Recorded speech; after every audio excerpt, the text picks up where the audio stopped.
अस्सलामुअलैकुम। Chapter 18 complex numbers हम start करेंगे। इस चैप्टर के अंदर जो है हमारे इमेजिनरी नंबर आ जाएगा, जो होता है आयोटा। आयोटा का साइन होता है आई, और जो आयोटा होता है वो स्क्वायर रूट -1 को रिप्रेजेंट करता है। आप लोगों को पता है कि स्क्वायर रूट -1 आप लोग कह रहे हो गए ये तो वैल्यू ही नहीं कोई, ये तो इसकी तो एरर आ जाता है, लेकिन ये इमेजिनरी नंबर्स होते हैं।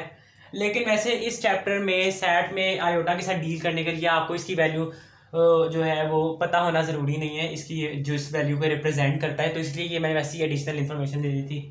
वैसे इसको आप भूल जाए, आप लोग कंफ्यूज ना करें, लेकिन वैसे आप लोग को एडिशनल इन्फॉर्मेशन के लिए मैंने आप लोग को बताया था। अब यहाँ पे हम आयोटा की वैल्यूज़ कर लेंगे जो हम सैट में डील करेंगे। आयोटा पावर जिसकी 1 होती है, iota power 1 is equal to iota. Iota square is equal to -1, iota cube is equal to minus iota, और iota power 4 is equal to 1।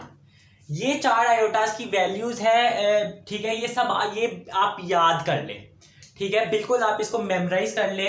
तो ये इसी बेसिस पे जो क्वेश्चंस बनते हैं।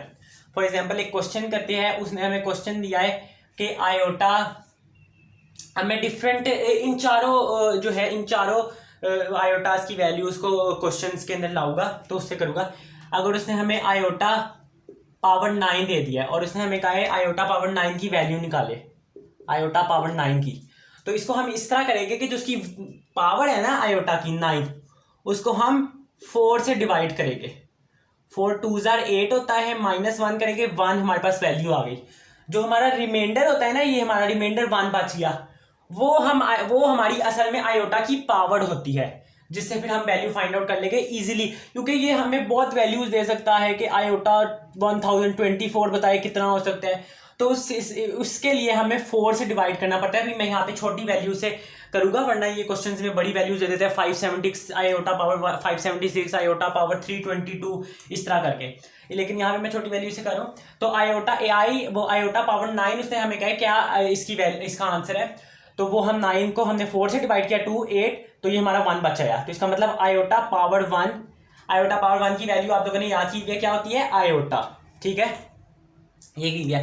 सिमिलरली अगर वो क्वेश्चन में कह देता कि आयोटा पावर 10 की वैल्यू निकाले, ठीक है, आयोटा पावर 10 की वैल्यू में भी हमने ये करना था, 10 को 4 से डिवाइड करना था, 2 8 होता है, माइनस जो है हमारा 2 रिमाइंडर बच जाता है, 2 रिमाइंडर बच जाता है, जो हमारा रिमाइंडर है वो आएगा iota square is equal to -1, ठीक है, आयोटा स्क्वायर। तो हमें पता चल गया कि iota power 1 is equal to iota, यानी iota power 9 is equal to iota, और iota power square is equal to -1, ठीक है, इसका मतलब iota power 10 is equal to -1, ठीक है। और सिमिलरली अगर उसने हमें दे दिया है आयोटा पावर 11 की वैल्यू निकाले, तो उसमें भी हम 11 को 4 से डिवाइड करेंगे, 4 2 8 होता है, -3 हमारा रिमाइंडर बच गया, 3 रिमाइंडर बचा, तो आयोटा पावर 3 क्या होता था आप लोगों को याद है, माइनस आयोटा, ठीक है। और जब ये माइनस से होता है तो इसका मतलब आयोटा पावर 11 भी माइनस आयोटा होगा, तो इसकी आंसर भी हमें निकले।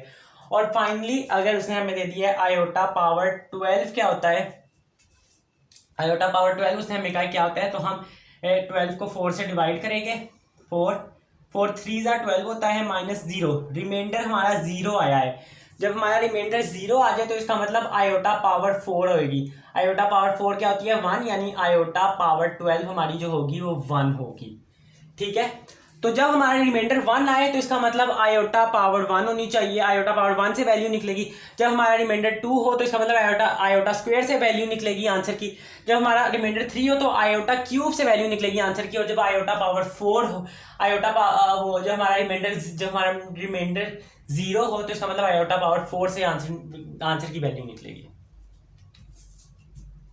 कॉम्प्लेक्स नंबर्स का कंटिन्यू करेंगे तो ये क्वेश्चन करके हमारा चैप्टर खत्म हो जाएगा।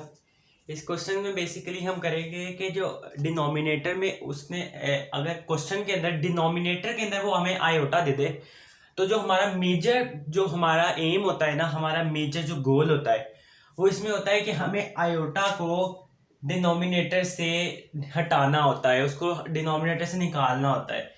तो जो हमारा आंसर होता है उसमें आयोटा जो है वो बेशक न्यूमरेटर में हो, ठीक है, क्योंकि आयोटा की वैल्यू तो आयोटा ही है, जैसे हमने वो याद की है, अभी देखी है। तो बेशक आयोटा न्यूमरेटर में हो, लेकिन डिनोमिनेटर में हमें कभी आयोटा नहीं चाहिए।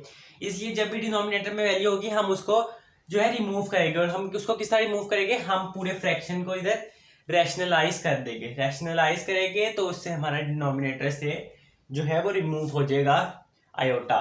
रैशनलाइज इस तरह करते हैं कि 4 + 5 आयोटा ओवर 1 + आयोटा जो होता है, जब रैशनलाइज करना होता है, जो हम डिनोमिनेटर होते हैं ना, डिनोमिनेटर को ऊपर न्यूमरेटर से भी और डिनोमिनेटर को अपने आप से मल्टीप्लाई कर देते हैं। ऊपर न्यूमरेटर को भी डिनोमिनेटर से मल्टीप्लाई करते हैं, ठीक है, और नीचे वाले को भी अपने आप से वो मल्टीप्लाई कर देते हैं। लेकिन इसमें एक डिफरेंस होता है कि इसमें जो साइन होता है वो रिवर्स हो जाता है, साइन रिवर्स हो जाता है। यानी ये 1 + आयोटा है तो ये 1 - आयोटा हो जाएगा, नीचे वाला भी 1 - आयोटा से मल्टीप्लाई होगा, ठीक है। ये हो जाएगा 4 + 5 iota into 1 - iota over 1 + iota into 1 - iota.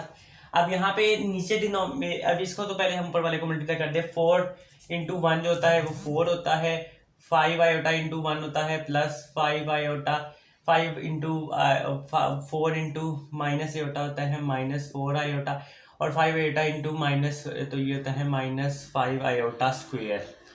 और अब नीचे डिनोमिनेटर में आप देखेंगे तो एक हमें वो कहते हैं मिल रहा है लॉ, जो हमने याद किया था, a + b into a - b is equal to a² - b², ये वाला लॉ। तो यहाँ पे इसने 1 + आयोटा 1 - आयोटा, इसका मतलब ये 1² माइनस आयोटा स्क्वायर होगा, ठीक है।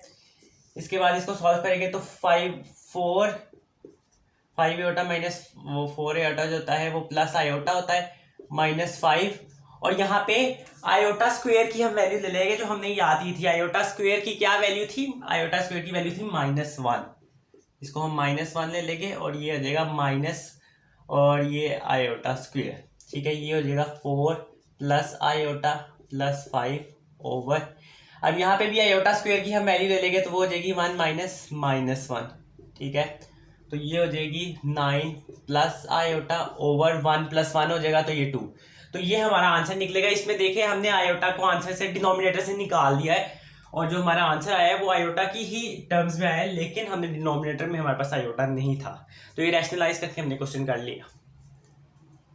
अभी हमारा चैप्टर कंप्लीट हो गया है। अब इसके end of chapter questions video की डिस्क्रिप्शन में आप उसके एंड ऑफ चैप्टर क्वेश्चन देखें, उसके साथ आंसर्स भी है। वैसे अगर आप लोगों को कोई क्वेश्चन नहीं समझ आता तो आप मुझे कांटेक्ट कर सकते हैं through my email which is given on the website, और मैं आप लोग को ज़रूर रिस्पॉन्ड करूँगा आपकी प्रॉब्लम्स के साथ एज क्विक एज़ पॉसिबल।